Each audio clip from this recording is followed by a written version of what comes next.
Hello, friends. This is Dr. Sunil Kadam, welcoming you to my channel, Let's Learn Accountancy with Dr. Sunil Kadam. On this channel, I will be uploading videos on various topics of accountancy. I hope you will enjoy these videos. चलो आज देखते हैं investment accounting के ऊपर सम कैसे solve करते हैं।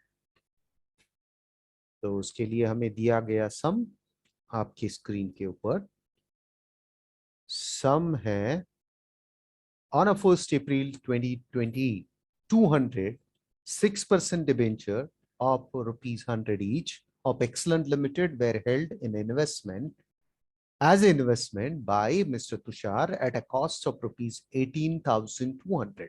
Excellent Limited pays interest on a 1st May and 1st November every year. The following other transactions were entered by him during the year ended 31st March 2021 in regards to these debentures: date, number of debenture, transaction and rate. 1st April 2020, 100 debentures, sale rate is rupees 98 come interest. 1st October, 100 debentures, purchase rupees 104 x interest. 1st December, 200 purchases, 97 come interest. 97 come interest.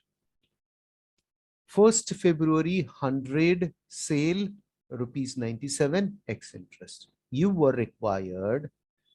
required to prepare investment in a 6% debenture in Excellent Limited account for year ended 31st March 2021 as it would appear in the books of Mr. Tushar, apply AS 13. तो ये सम हमको दिया, उसमें कहते हैं कि तुषार के पास 1st अप्रैल को 6% के 200 डिबेंचर्स थे जिसका नॉमिनल वैल्यू या फीस वैल्यू 100 रुपीज था और उसकी कॉस्ट 18,200 है। ये उसका प्रीवियस ईयर परचेसेस था, कैरी फॉरवर्डेड बैलेंस है। और उन्होंने एक्सलेंट लिमिटेड में इन्वेस्ट किया था और एक्सलेंट लिमिटेड साल में 2 बार इंटरेस्ट देती है, 1st मई और 1st नवंबर को इंटरेस्ट देती है। और ऐसे ही था तो इसी कंपनी के मिस्टर तुषार ने और भी ट्रांजैक्शन किए। 1st अप्रैल को सेल किया 100 डिबेंचर 98 कम इंटरेस्ट प्राइस के।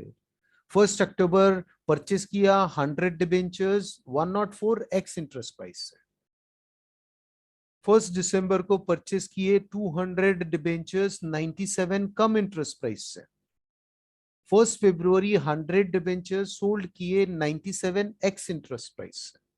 और हमें पूछा गया कि भाई ये जो डिबेंचर अकाउंट है वो बना के दिखाओ 31 मार्च 21 का ईयर एंडिंग के लिए, मतलब 1 साल का बना के दिखाओ और बनाते समय AS 13 का इस्तेमाल किया जाए। तो AS 13 का इस्तेमाल करेंगे, हम जरूर करेंगे। और मैं आपको बता दूं ये हमारा सम है, राइट, ये हमारा सम है और सम हम सॉल्व करने वाले हैं अगले स्लाइड पे इन्वेस्टमेंट अकाउंट बना के। तो ये रहा हमारा इन्वेस्टमेंट अकाउंट, यहां बनाएंगे in the books of mister Tushar investment in 6% debenture in excellent limited और उसका लेजर बनाया, date, particulars, 3 amount column, nominal value, interest and cost. Date, particulars, nominal value, interest and cost. ये हमारा क्या हुआ, इन्वेस्टमेंट अकाउंट। यही बनाने के लिए बोला तो हमारा क्वेश्चन ये था और हमने बनाया ये इन्वेस्टमेंट अकाउंट। और इसमें जो भी हम एंटर करने वाले हैं ना कैलकुलेट करके, तो कैलकुलेशन बनाने के लिए हम अगले स्लाइड पे वर्किंग नोट बना रहे हैं। Working notes, date, particulars, amount, number, nominal value and cost. अभी ये इतना ऐसे ही बनना चाहिए, ऐसे कोई जरूरत नहीं है, मगर याद रहे ये मैं इसलिए कर रहा हूं क्योंकि हमारा जो कैलकुलेशन है उसमें कोई गलतियां ना हो, गलतियां कुछ ना हो। तो मैं आपको बता दूं ये डेट कॉलम, पर्टिकुलर्स कॉलम में डेट और पर्टिकुलर्स और कैलकुलेशन किया जाएगा, उसका आंसर जो आएगा यहाँ पे लिखेंगे।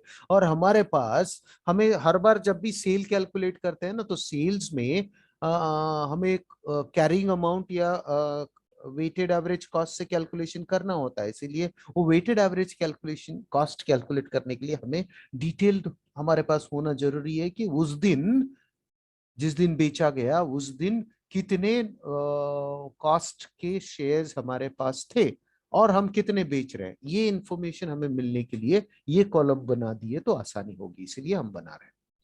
तो इसके साथ साथ हम या जब यहाँ पे इंटरेस्ट कैलकुलेट करेंगे तो इंटरेस्ट कैलकुलेशन करने के लिए हमें डेट्स कितने मंथ्स है, क्योंकि लास्ट डेट से लेके जिस डेट का ट्रांजेक्शन है उस डेट तक कितने मंथ्स है, ये कैलकुलेट करना भी जरूरी है। तो वो उसके लिए हम कैलकुलेट करेंगे ये स्लाइड पे कि यहाँ पे calculation of months for interest calculation होगा। और इंटरेस्ट डेट हमने पहले से लिख के रखा है 1 नवंबर से 1 मई। ये 1 नवंबर पहली डेट है और दूसरी 1 मई को मिलता है। तो चलो सॉल्व करते हैं। क्वेश्चन में कहा गया कि पहला जो 1 अप्रैल में बैलेंसेस है 200 यूनिट्स, 200 डिबेंचर, 100 के हिसाब से 20,000 फेस वैल्यू है और कॉस्ट है 100, नॉमिनल वैल्यू है 20,000 और कॉस्ट उसका 18,200 है और उसके ऊपर इंटरेस्ट भी मिलेगा। चलो रिकॉर्ड करते हैं, वर्किंग नोट में पहले रिकॉर्ड करते हैं। 1 अप्रैल को हमारे पास ओपनिंग बैलेंस था कितना है, 200 यूनिट्स है और उसका नॉमिनल वैल्यू 100 के हिसाब से 20,000 आता है और कॉस्ट 18,200 दिया गया। अब इसके ऊपर इंटरेस्ट भी कैलकुलेट करना है, तो इंटरेस्ट कैलकुलेट करते हैं। 1 अप्रैल को इंटरेस्ट होगा, जो बैलेंस है नॉमिनल वैल्यू के ऊपर इंटरेस्ट मिलेगा या फेस वैल्यू के ऊपर 20,000 के ऊपर 6%, पूरे साल का नहीं मिलेगा जितना आउटस्टैंडिंग है, क्योंकि उन्होंने बोला गया कि भाई 2 बार साल में इंटरेस्ट दिया जाता है, तो लास्ट टाइम जो मिला है वहां से लेके ये डेट तक जितना होगा वो 5 मंथ आया। कैसे चेक करते हैं, तो ये कैलकुलेशन इस हिसाब से आया। देखो हमें डेट कौन सा, क्या डेट पे कैलकुलेट कर रहे हैं, 1 अप्रैल को, और इंटरेस्ट डेट्स है 1 नवंबर और 1 मई। तो पहले 1 अप्रैल से पहले वाला डेट क्या होगा, मई बाद में आता है, नवंबर पहले आता है ना, तो 1 नवंबर में मिला था, तो नवंबर में मिला था, तो नवंबर से लेके 1 अप्रैल तक जितने मंथ होते हैं उतने मंथ का ही इंटरेस्ट मिलेगा। तो कैलकुलेट करते कितने मंथ है, तो हमने मंथ्स डाल दिए अप्रैल से लेके मार्च तक। लास्ट इंटरेस्ट जो मिला था कब मिला था, 1 नवंबर को, तो 1 नवंबर तो मिला था। और अभी कौन से डेट है, 1 अप्रैल, मार्च के बाद 1 अप्रैल है। तो ये दौरान इतने ये कितने मंथ्स है, इतने मंथ्स का हमें इंटरेस्ट मिलना चाहिए।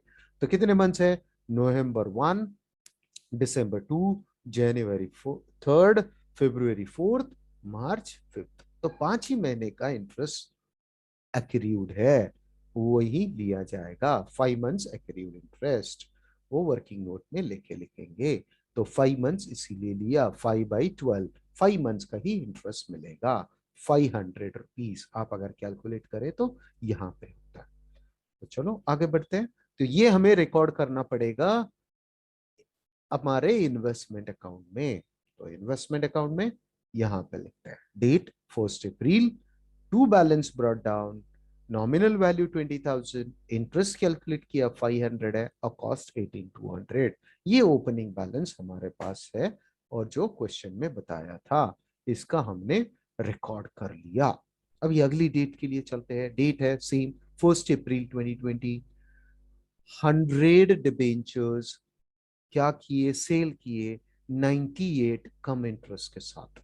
अभी कम इंटरेस्ट क्या है, cum interest is a method of calculating और the cost of sale, cum interest sales price.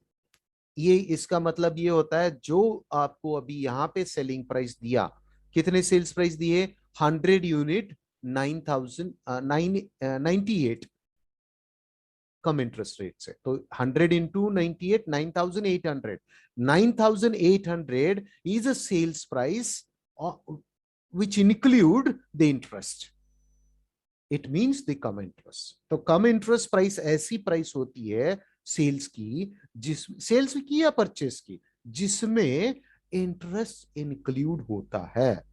तो यही इंटरेस्ट हमें उसमें से माइनस करने के बाद जो अमाउंट आएगा, वो अमाउंट हमारा उस परचेसेस का या उस सेल्स का नेट अमाउंट होता है। देखते हैं कैसे कैलकुलेट करते हैं 1 अप्रैल को। तो चलो वर्किंग नोट में कैलकुलेट करते हैं। 1 अप्रैल बेचा गया सेल्स कितना, सॉरी, कितना बेचा गया, 100 यूनिट्स।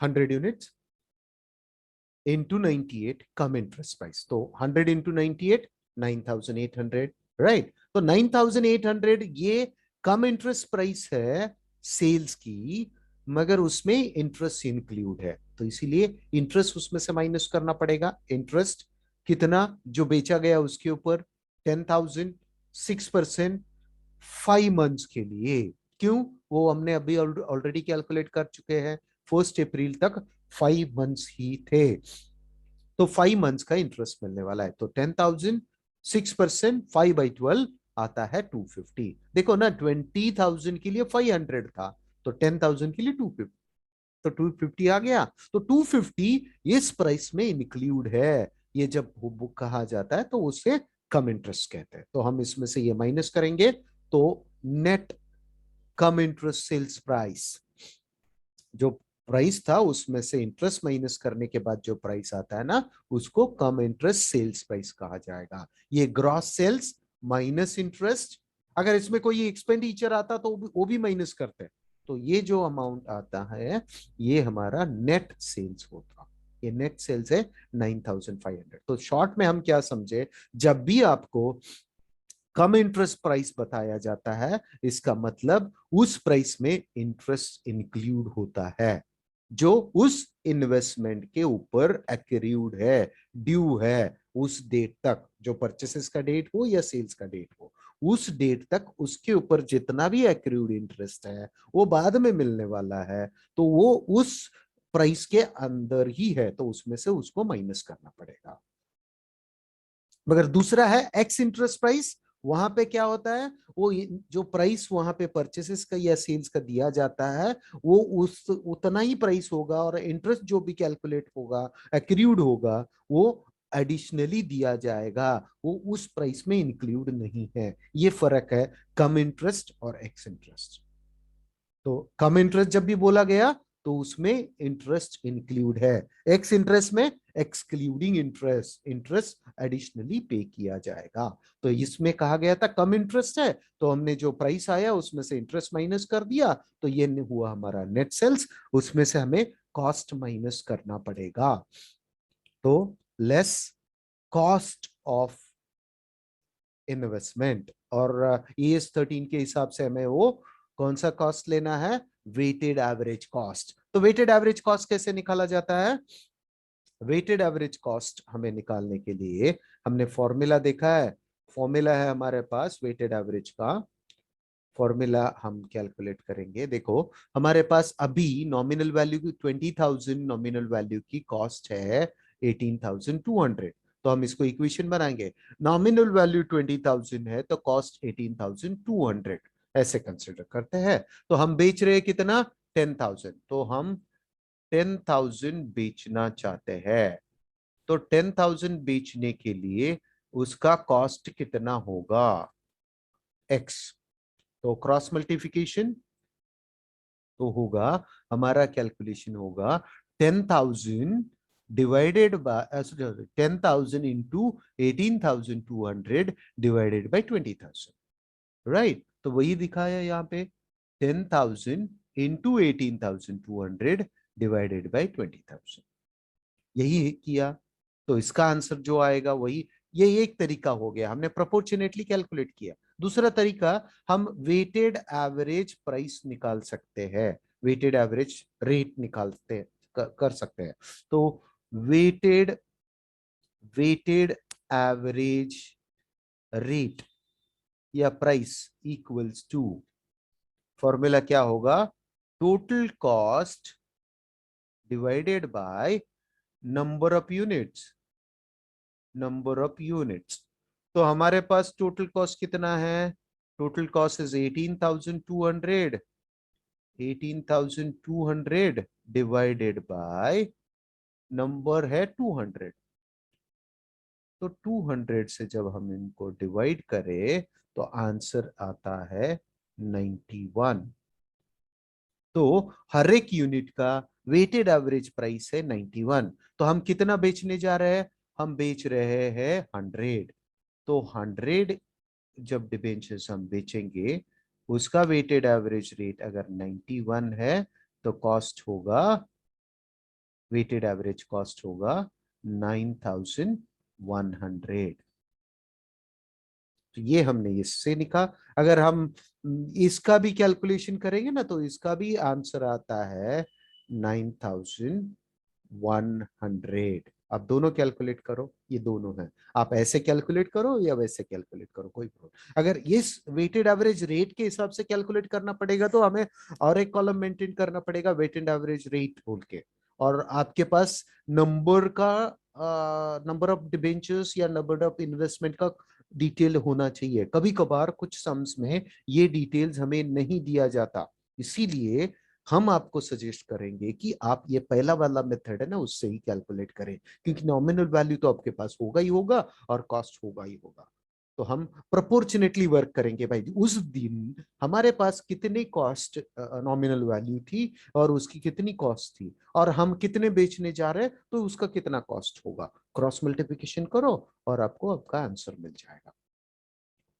आशा करते हैं कि आपको समझ में आया। तो लेट मी इरेज दिस, जो हमने एडिशनली यहाँ पे लिखा है उसको इरेज कर दूं, that will disturb us, and will continue. तो दोनों तरीके से प्राइस कैसे निकालते आपको समझ में आया होगा, और वही आपको फॉलो करना है। तो यहाँ पे प्राइस आता है 9100 वेटेड एवरेज कॉस्ट। तो उसमें से माइनस करेंगे तो ये कॉस्ट हम लिख लेते हैं जो माइनस करना है इसमें से, क्योंकि हमें बैलेंस भी निकालना पड़ता है। 200 में से 100 बेच दिए, उसका नॉमिनल वैल्यू 10,000 है, कॉस्ट 9100। तो प्रॉफिट या लॉस 9550 हमको मिला, उसका कॉस्ट 9100 था, तो प्रॉफिट। तो हमारे पास प्रॉफिट ऑन सेल है 450। अब ये हमें रिकॉर्ड करना पड़ेगा, बुक्स ऑफ अकाउंट्स में एंट्री पास की जाएगी।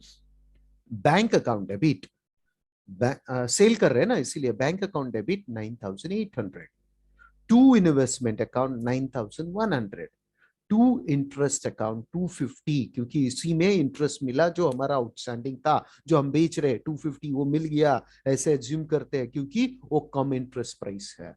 और उसके साथ साथ इसके ऊपर प्रॉफिट भी हुआ by profit and loss account 450। तो ये जो है जर्नल एंट्री है ना, उसका लेजर पोस्टिंग किया जाएगा इन्वेस्टमेंट अकाउंट में by on 1 April 2020 by bank, nominal value 10, और उसके ऊपर इंटरेस्ट है 250, क्योंकि वो हमने कैलकुलेट करके दिखाया, एक्रूड इंटरेस्ट है वो मिला, और कॉस्ट उसका 9550। अभी यहाँ पे होगा सर 9100 लिखना चाहिए था, मगर हमें प्रॉफिट भी यहाँ पे डिस्क्लोज करना है, तो प्रॉफिट डेबिट साइड में लिखेंगे।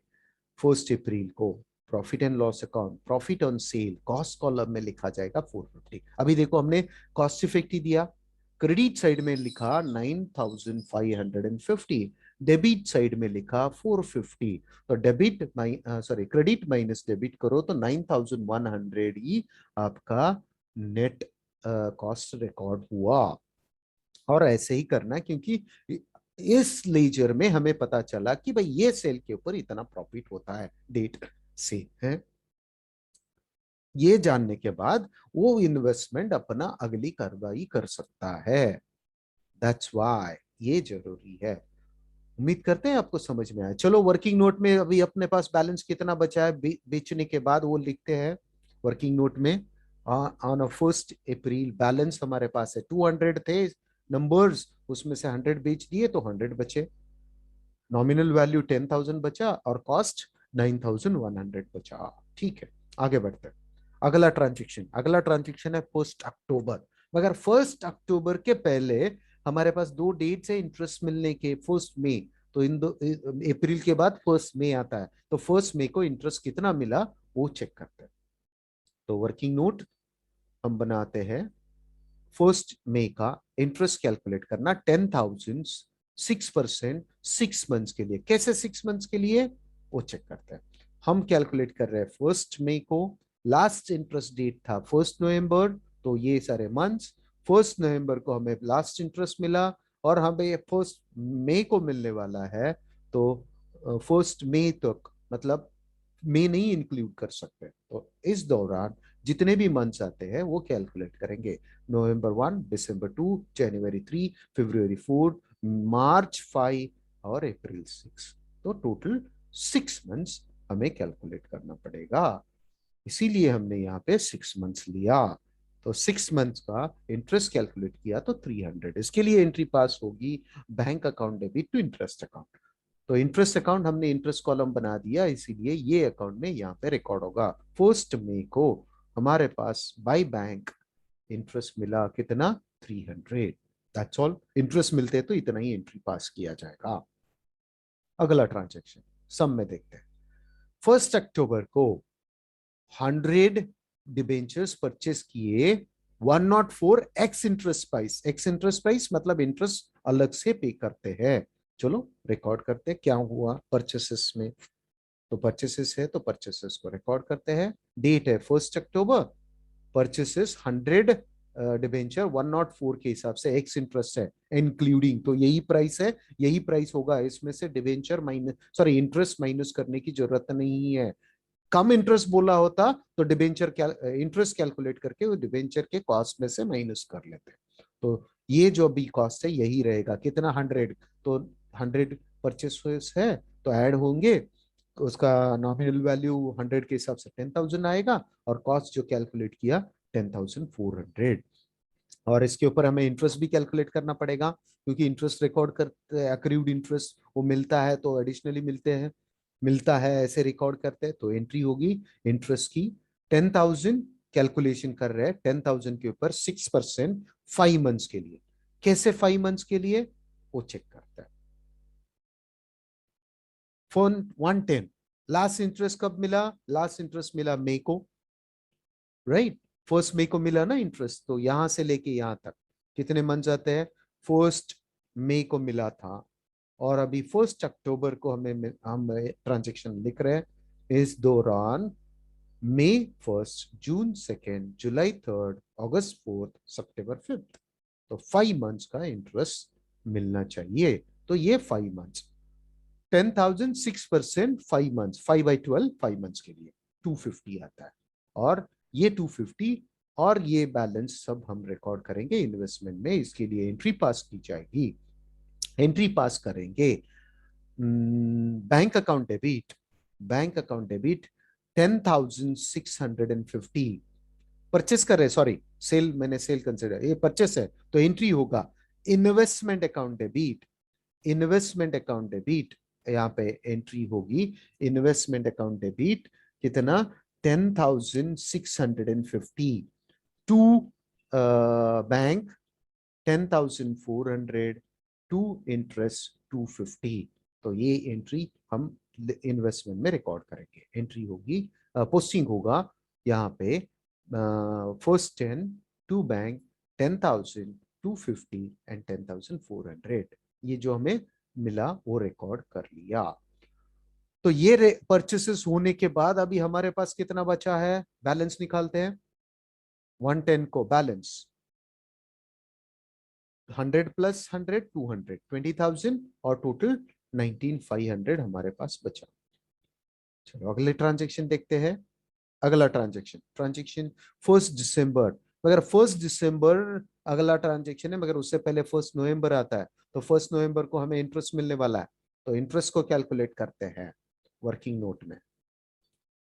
सो 1 नवंबर इंटरेस्ट डेट है। इंटरेस्ट जितना भी आपके पास बैलेंस अवेलेबल है, क्यों अभी पता चला ना क्यों इंपॉर्टेंट है ये कॉलम्स, क्योंकि जो आपका बैलेंस है ना उसके ऊपर आपको इंटरेस्ट मिलने वाला है। अगर गलती से आप इसके ऊपर कैलकुलेट करेंगे तो आपका गलत होगा।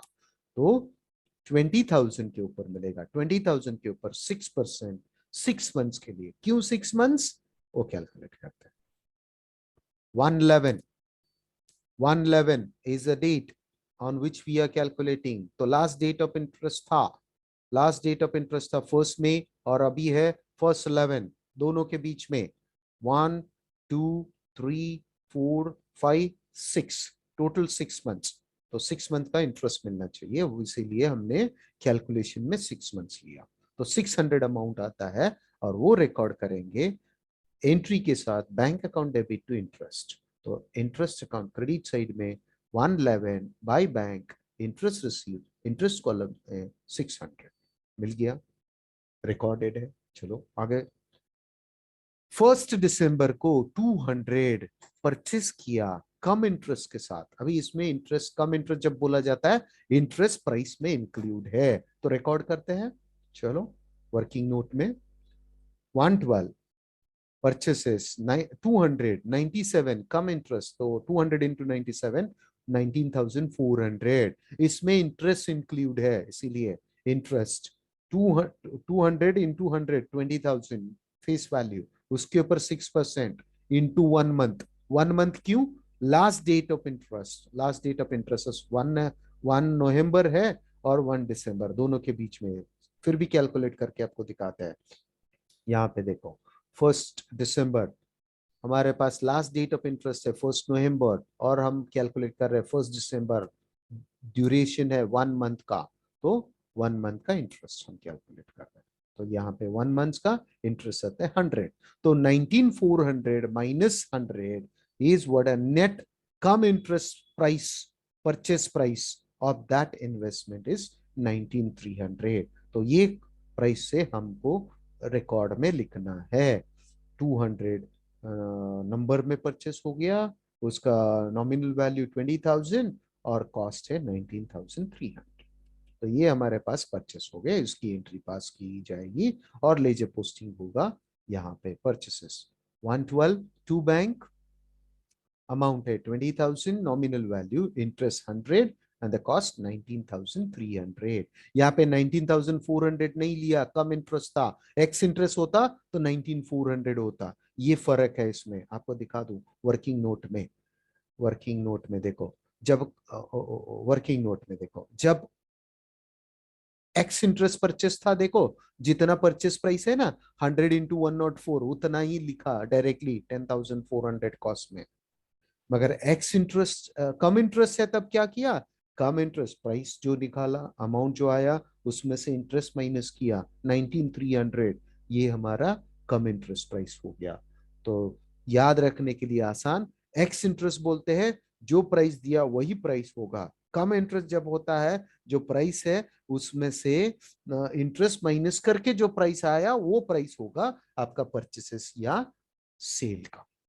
तो अभी बैलेंस कितना बचा है कैलकुलेट करते हैं। हमारे पास ये कैलकुलेट करने के बाद, ये सेल परचेस के बाद हमारे पास बैलेंस अवेलेबल है। बैलेंस 400 डिबेंचर्स, 40,000 नॉमिनल वैल्यू और 30,800 कॉस्ट अवेलेबल है। अभी यहाँ पे तो ये स्लाइड पूरा हो गया, तो अगले स्लाइड पे हमें कैलकुलेट करना है, तो ये बैलेंस अगले स्लाइड पे ट्रांसफर करके रखते हैं। तो 1 दिसंबर बैलेंस हमारे पास है 400, नॉमिनल वैल्यू 40,000 एंड कॉस्ट 38,800, ये हमारे पास है। और देखते हैं अभी अगला ट्रांजेक्शन क्या कहता है। 1 फरवरी 100 डिबेंचर बेचे गए 97 एक्स इंटरेस्ट प्राइस से, तो इंटरेस्ट अलग से, कम इंटरेस्ट होता तो इंटरेस्ट इंक्लूड है इसीलिए माइनस करता है, ये एक्स इंटरेस्ट है हमें अलग से, तो जितना भी सेल्स है उतना ही रहेगा, उसमें इंटरेस्ट माइनस करने की जरूरत नहीं। चलो कैलकुलेट करते हैं वर्किंग नोट पे। 1 दिसंबर सेल किया 100 इंटू 97 एक्स इंटरेस्ट प्राइस से, तो यही 9,700 ही प्राइस होगा, तो वही हमारा सेल्स में लिखा जाएगा। तो मगर इसमें हमें कॉस्ट माइनस करना है, ये सेल्स प्राइस हो गया तो हमें कॉस्ट माइनस करना है।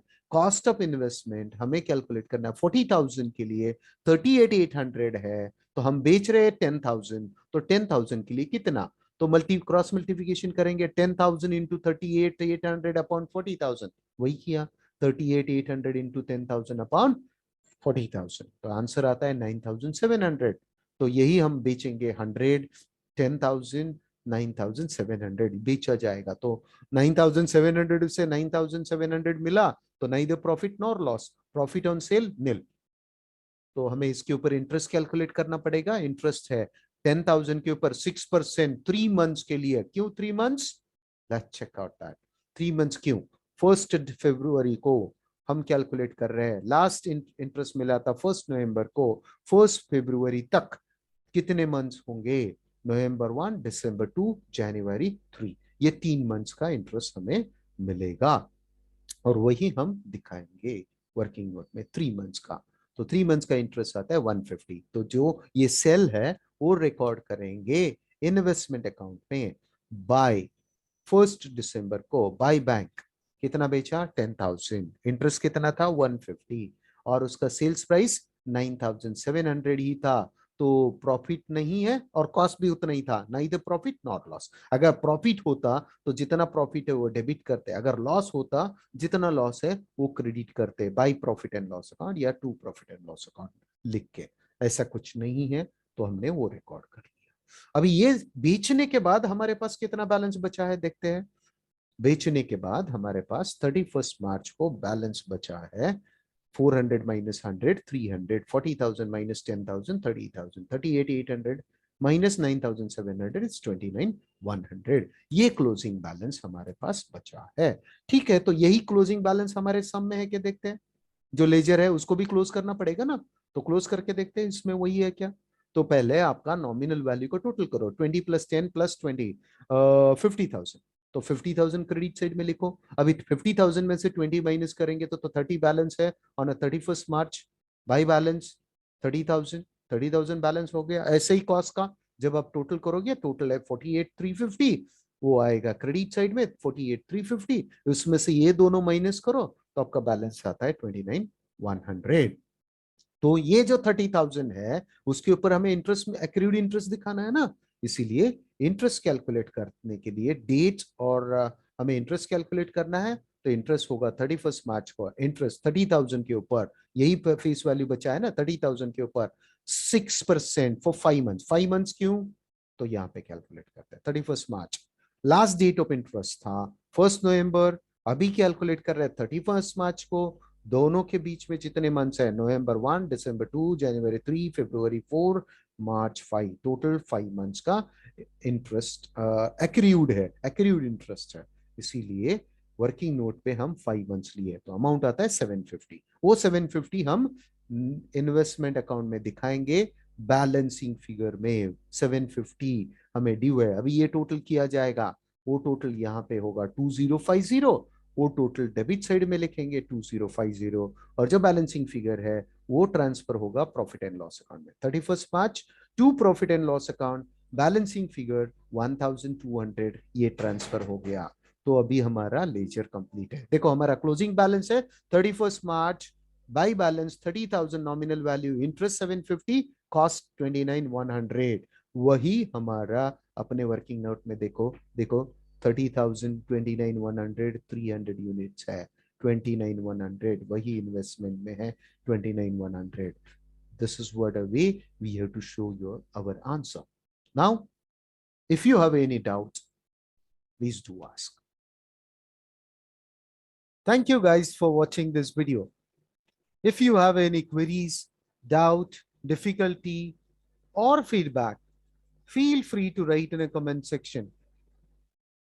Make sure to hit the like button if you understood the concept explained in this video. If you would like to see more such kind of videos, don't forget to subscribe this channel. Make sure to hit the bell icon as well in order to get notification whenever I upload a new video. Share this video with your friends in order to make them benefit out of this as well. Thank you once again.